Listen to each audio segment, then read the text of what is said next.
기름 한 방울 나지 않는 대한민국이 전 세계 강대국들의 숨통을 쥐고 튼두는 세계 최대 산유국 대접을 받고 있다면 믿으시겠습니까?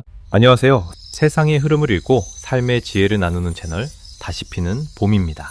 중동발 원유 공급 불안이 장기화되면서 전 세계 경제가 요동치고 있는 요즘입니다. 그런데 이 혼란 속에서 예상치 못한 놀라운 일이 벌어지고 있습니다. 바로 전 세계 주요 강대국들이 일제히 대한민국의 눈치만 살피며 머리를 숙이고 있다는 소식입니다. 위기를 기회로, 그리고 마침내 세계의 중심이 된 대한민국의 가슴 벅찬 대역전극. 오늘 이 흥미로운 글로벌 에너지 패권의 숨겨진 이야기를 끝까지 함께 해주시기 바랍니다. 오늘 영상이 기대되신다면 다시 피는 봄 구독과 좋아요, 그리고 알림 설정까지 꾹 눌러주시면 감사하겠습니다. 자, 시작합니다. 최근 일본 정부는 우리 측의 경유 수출 제한만큼은 제발 자제해달라고 간곡하게 요청해왔습니다. 미국조차도 우리 항공유가 부족하다, 한국산 비행기, 기름 공급이 끊기면 하늘길에 난리가 난다며 다급한 목소리를 내고 있습니다. 호주와 뉴질랜드 역시 한국에 공급이 없으면 우리 차들 다 멈춘다고 아우성치며 휘발유 공급에 차질이 없게 해달라고 빗발치게 요구하고 있죠. 이처럼 강대국들이 약속이라도 한 듯 한국 정부의 머리를 숙이며 수출 통제 자제를 요청하고 나선 배경에는 놀라운 진실이 숨어 있습니다.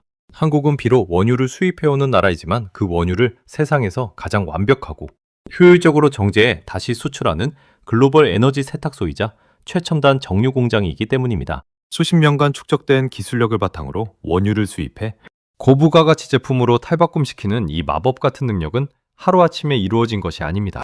우리나라 정유사들의 고도화 설비 비율은 세계 최고 수준이며 찌꺼기 기름조차 남김없이 휘발유와 항공유로 뽑아내는 극한의 효율을 자랑합니다. 이제 한국산 석유 수급 여부는 단순히 기름을 사고 파는 문제를 넘어 각국의 국가마비와 직결되는 치명적인 에너지 안보 변수가 되었습니다. 우리의 기술력이 만들어낸 이 압도적인 인프라 덕분에 기름 한 방울 안 나는 자원, 빈국이 오히려 전 세계 에너지 공급망의 최상위 포식자로 군림하게 된 것입니다. 그렇다면 도대체 왜 전 세계 하늘길은 대한민국의 기름 없이는 단 하루도 움직일 수 없는 것일까요? 그 비밀은 바로 이것에 숨어 있습니다. 최근 폴 선생이라는 영국의 유명 유튜버는 세계 항공이 한국 없이는 안 되는 이유를 분석하며 글로벌 에너지 위기 속 한국의 위상을 극찬했습니다. 한국은 하루에 무려 25만 배럴의 항공유를 전 세계로 수출하고 있습니다. 이는 전 세계 항공유 수출량의 무려 29%에 달하는 수치로 사실상 세계의 하늘길 3분의 1을 한국이 책임지고 있다는 뜻입니다. 더욱 놀라운 것은 세계 최고 강대국이자 거대 산유국인 미국의 수출량이 하루 13만 2천 배럴로 한국 실적의 절반에도 미치지 못한다는 사실입니다. 네덜란드, 싱가포르, 인도 등 세계적인 정유 강국들도 한국 앞에서는 저 멀리 따돌려졌습니다. 항공유, 즉 ZA1, ZA1은 상업용, 여객기 엔진의 동력을 공급하기 위해 특별히 제조된 최고급 석유 제품입니다. 비행기는 기온이 영하 50도에 육박하는 높은 고도에서 날아가기 때문에 연료가 그 극한의 온도에서도 얼거나 굳지 않도록 어는 점이 극도로 낮아야만 합니다. 동시에 좁은 공간에 엄청난 에너지를 담아야 하고 폭발 위험을 막는 안정성과 엔진 부식을 막기 위한 극도의 순도까지 요구되는 그야말로 기술의 결정체입니다. 이란 전쟁 등으로 공급 위기가 확산되면서 뉴질랜드와 베트남은 이미 항공편 감축을 겪고 있고 중국과 태국마저 수출을 제한했습니다. 결국 이 난관을 뚫고 고품질의 항공유를 안정적으로 대량 공급할 수 있는 나라는 지구상에 오직 대한민국뿐입니다. 세상이 전쟁을 일으키는 동안 한국은 세상을 구하고 있다. 해외 네티즌들의 이 찬사는 결코 과장이 아닙니다. 이렇게 전 세계 하늘길에 생명질을 주게 된 대한민국. 이제 우리 정부는 단순한 수출을 넘어 이 막강한 힘을 이용해 세계 외교의 판도를 완전히 뒤엎어버립니다.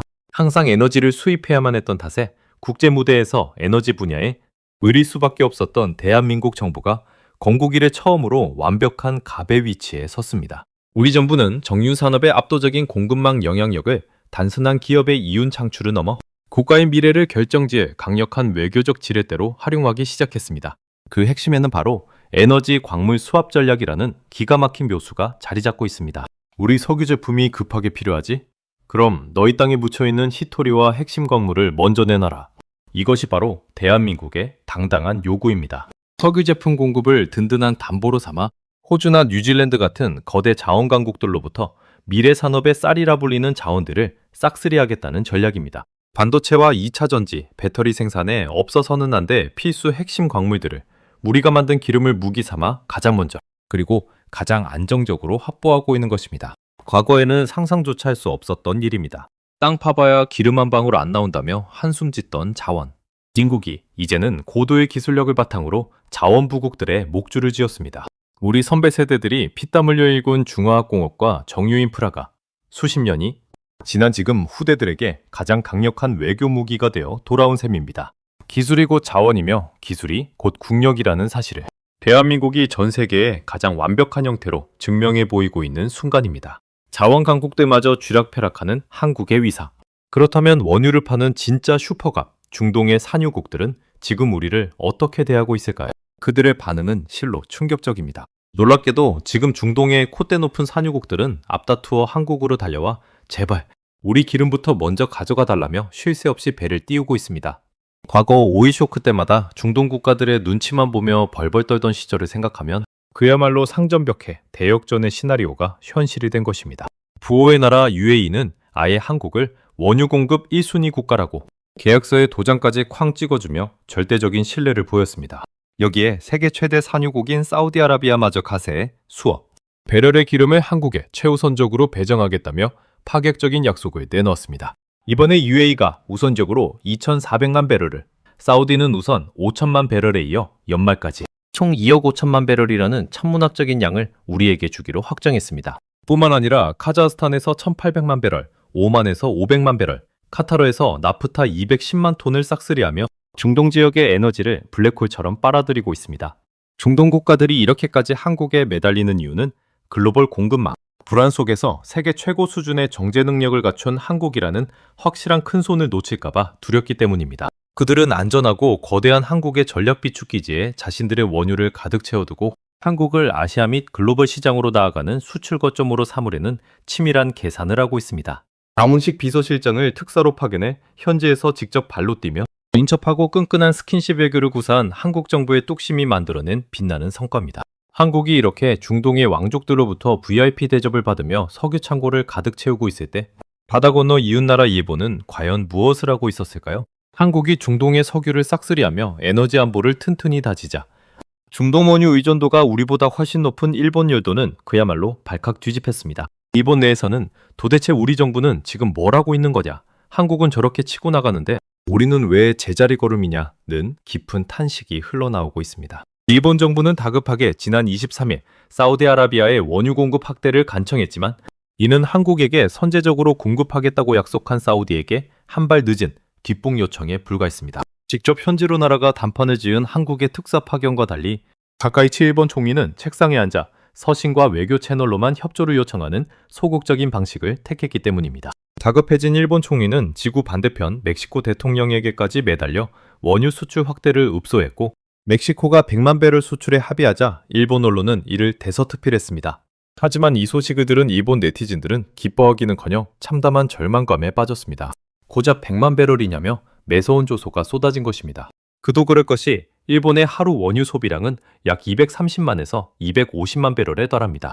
멕시코가 선심 쓰듯 준 100만 배럴은 하루는커녕 반나절치에도 못 미치는 초라한 양입니다. 이런 상황이 계속되면 공장이 멈추고 하이퍼인플레이션에 실업이 속출하며 일본 사회는 멈춰버릴 것이라는 공포가 일본 열도를 짓누르고 있습니다. 우리가 멕시코에 매년 수십조 원을 투자했는데 돌아온 게 고작 쓰다 남은 반나절치 기름이냐며 무능한 자국, 외교력을 탓하는 일본 국민들의 한숨이 깊어만 가고 있습니다. 일본이 반나절치 기름을 구하고 안도하는 총극을 벌이는 사이 대한민국은 중동을 넘어 더 거대한 대륙으로 시선을 돌려 세상의 판도를 바꾸고 있었습니다. 한국 정부는 중동에서 쏟아지는 원유 특혜에 안주하지 않았습니다.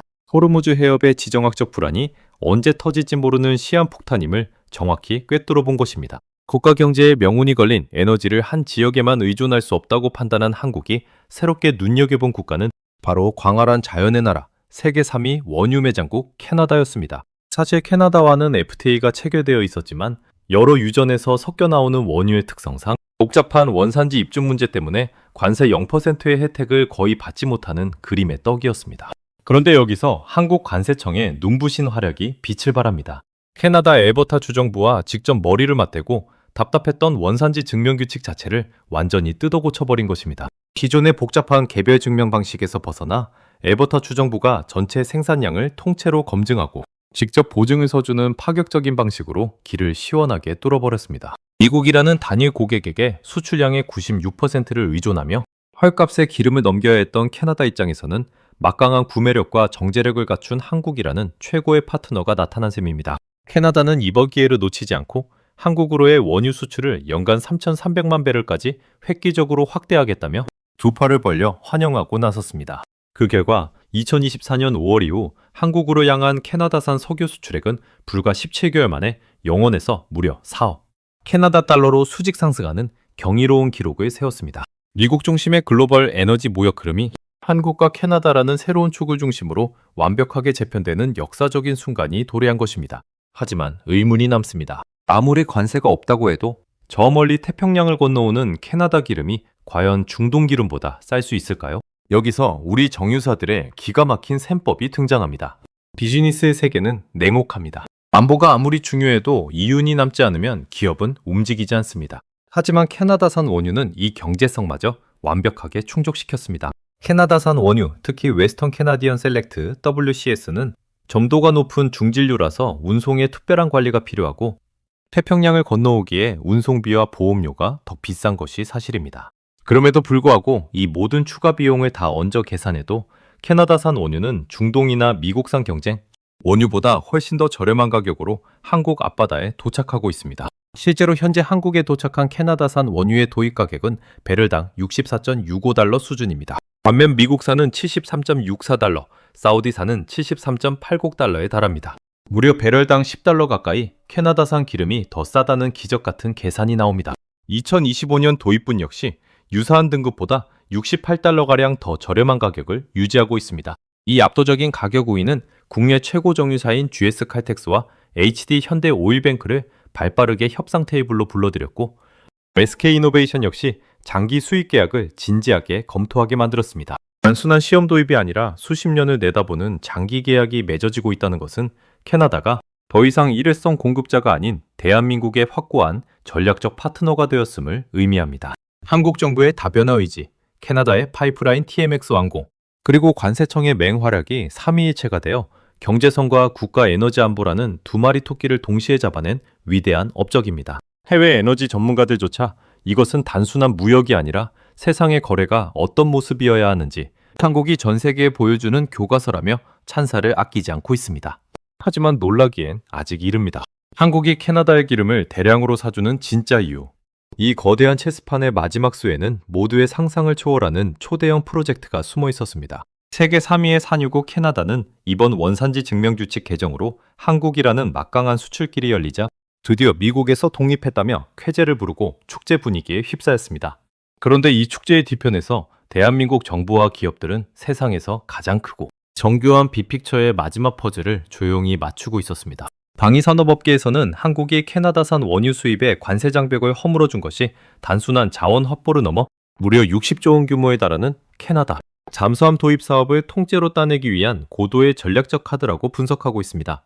캐나다는 현재 노후화된 잠수함을 교체하기 위해 역대급 국방 프로젝트를 추진 중인데 한국의 하나오션과 HD 현대중공업이 뛰어난 기술력을 무기로 수주전에 사활을 걸고 있습니다.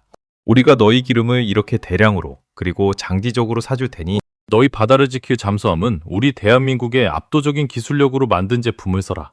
자원을 사주는 대가로 국가안보의 핵심인 최첨단 무기를 수출하는 그야말로 심야 한수와도 같은 상호 윈윈의 거대한 교환 조건이 성립되는 것입니다. 중동의 에너지 위기라는 전 세계적인 악재 속에서 위축되기는커녕 오히려 정유 강국의 지위를 이용해 자원을 쓸어담고 나아가 60조 원짜리 방산 수출의 활로까지 뚫어버린 대한민국의 저력. 이 놀라운 소식을 접한 한 네티즌의 말처럼 정말 대운이 우리나라에 서렸고 이 위기를 돌파하는 기술력과 외교력이 최고다라는 감탄이 절로 나올 수밖에 없습니다. 오랜 세월 가난과 역경을 딛고 일어선 우리 세대의 땀방울이 만들어낸 인프라가 이제는 전 세계 강대국들을 호령하고 대한민국의 빛나는 미래를 열어가고 있습니다. 가슴 벅찬 자부심을 느끼며 오늘 준비한 이야기는 여기까지입니다. 여러분은 위기를 기회로 만든 대한민국의 행보에 대해 어떻게 생각하시나요? 여러분의 소중한 의견을 댓글로 남겨주시면 감사하겠습니다. 늘 건강하시고 평안한 하루 보내시길 바랍니다. 다시 피는 봄이었습니다.